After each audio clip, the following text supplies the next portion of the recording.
От Йоана. Отперво беше речта, и речта беше с Бога, и Бог беше речта. Воа беше отперво с Бога. Сите работи преко Него сачинија, и без Него не сачини никое отколку сачинија. В Него беше живот, и животот беше светило на луѓето. И светилото в темнината свети, и темнината не го разбра. Сачини един човек пуштен от Бога, името му Йоан. Воа дојде мъченик да сведоче за светилото, да веруват преку него. Не беше он светилото, ами да биде мъченик заради светилото.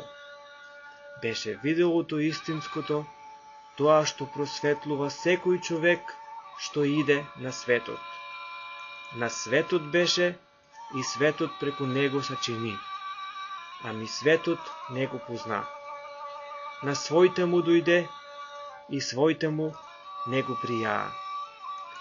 И колку го пријаа, на нив даде повелја да сачинат чеда Божии, си реч на тие што веруват на името му, тия што нето од крв, нето од сакањето на снагата, нето од сакањето човечко, ами од Бога се родија. И речта сачини снага и се засиде в нас. И видохме славата му, слава като на син единороден от таткото, пълен дарба и истина. Йоан се мъчи заради него и викна и кажа: воа е дека иде по мене, сачини пред мене, зашто ми беше понапрешен.